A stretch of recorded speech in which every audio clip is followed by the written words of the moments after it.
Hello everyone, আসসালামু আলাইকুম। আজ আমি আপনাদের জন্য আরেকটি নতুন ভিডিও নিয়ে হাজির হয়েছি। আর আজকে রয়েছে এই 3 পাউন্ড চকলেট কেকের একটি ডল কেকের ডেকোরেশন। তো চলুন দেখে নেওয়া যাক কেকটি আমি কিভাবে ডেকোরেশন করেছি। প্রথমে আমি দেখিয়ে দিচ্ছি কেক বেসটা। আর আমি 3টা স্লাইসে এই কেকটাকে স্লাইস করে নিয়েছি। আমি এই কেকটা করেছি টোটাল 60টি ডিম দিয়ে চকলেট কেক। আর দেখতে পাচ্ছেন কেকের যে পিসগুলা কত সুন্দর হয়েছে। আর এখানে নিয়েছি 10 ইঞ্চি একটা কেক বোর্ড। আর এই কেক বোর্ডটার উপরে আমি চকলেট ক্রিম এখানে দিয়ে দিলাম। প্রথমে দেওয়ার পর প্রথম স্লাইসটা দিয়ে এর উপরে আমি সুগার সিরাপ দিচ্ছি। আর এই সুগার সিরাপটা তৈরি করেছি আমি কফি পাউডার 2 টেবিল চামচ চিনি আর দিয়েছি গরম পানি দিয়ে আমি এই চকলেট পেস্টটা করেছি। এবং কিছুটা চকলেট যে গানাশটা ছিল সেটাও দিয়েছি। এবং চকলেট যে আমি এখানে গানাশ তৈরি করেছিলাম চকলেট দিয়ে শুধু ক্রিম দিয়ে, সেটাও এখানে ইউজ করেছি।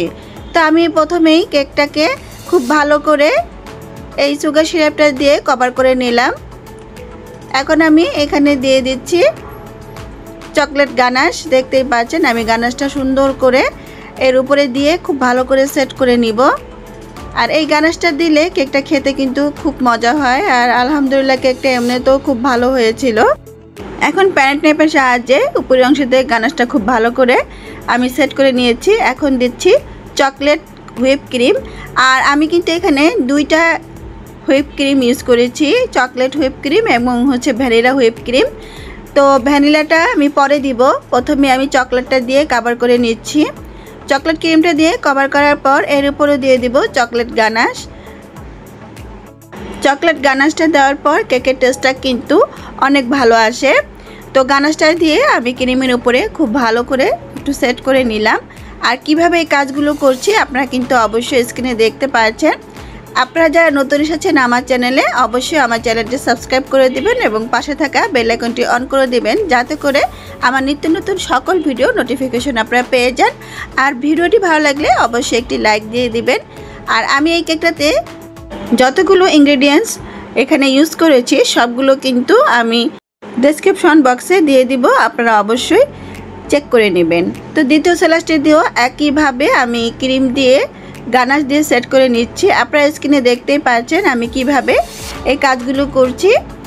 কোনো কিছু জানা থাকলে অবশ্যই আমাকে মেসেজের মাধ্যমে নক করবেন, আমি সর্বোচ্চ চেষ্টা করব আপনাদের অ্যান্সারগুলো দেওয়ার।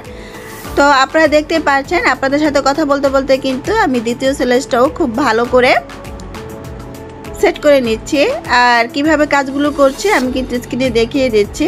তো এর মাঝে দিয়ে দিলাম চকলেট গানাশ দিয়ে এটাকেও খুব ভালো করে সেট করে নিয়েছি। এখন এর উপরে দিয়ে দিব এর তৃতীয় স্লাইস। এখন এটার উপরেও আমি চকলেট গানাশটা দিয়ে সেট করেছি। দেওয়ার পর এর উপরে ক্রিম দিব এবং ক্রিমের উপরেও কিন্তু আমি চকলেট গানাশটা দিয়ে খুব ভালো করে সেট করে নিব। আমি খুব সামান্য পরিমাণের এখানে ক্রিম ইউজ করেছি, যেহেতু উপরের অংশটাতে অনেক ক্রিম পড়বে। আর এই কেকটা টেস্টটা কিন্তু খুব মজার হয় যদি আপনি কেকের যে গানাশটা সেটা দিয়ে ইউজ করেন।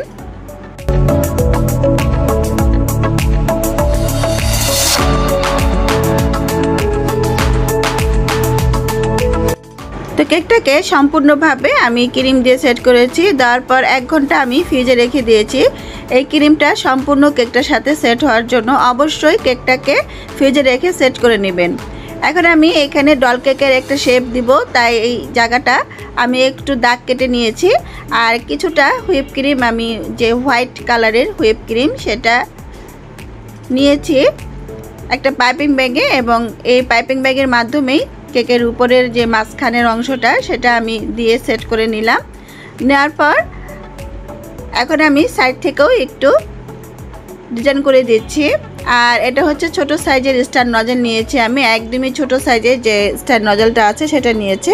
এখন আমি একটি 2D সাইজের বড় যে স্টার নজলটা আছে সেটা নিয়েছি। নেওয়ার পর আমি চারপাশে একটু গোলাপ করে দিচ্ছি, যেহেতু আমি ডলটা এই গোলাপটার মাধ্যমেই বসাবো, তাই এই গোলাপগুলো আমি টেনে নিচ্ছি। আমি সম্পূর্ণ কেকটাতেই গোলাপগুলো টেনে নিব। আর কিভাবে করছি কাজগুলো অবশ্যই আপনারা স্ক্রিনে দেখতে পাচ্ছেন।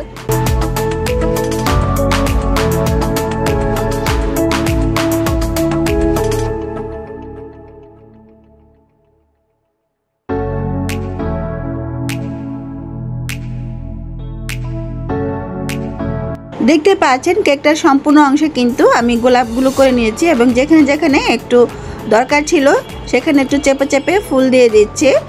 আর সম্পূর্ণ কেকটা কিন্তু আমার হয়ে গিয়েছে অলরেডি। আমি এখন এই কেকটাকে খুব সুন্দর করে সাজিয়ে নেওয়ার পর আমি যেহেতু ডলটা বসাবো এর মধ্যে আমি একটা ডলের খুব সুন্দর কাজ করে বসিয়ে দিব।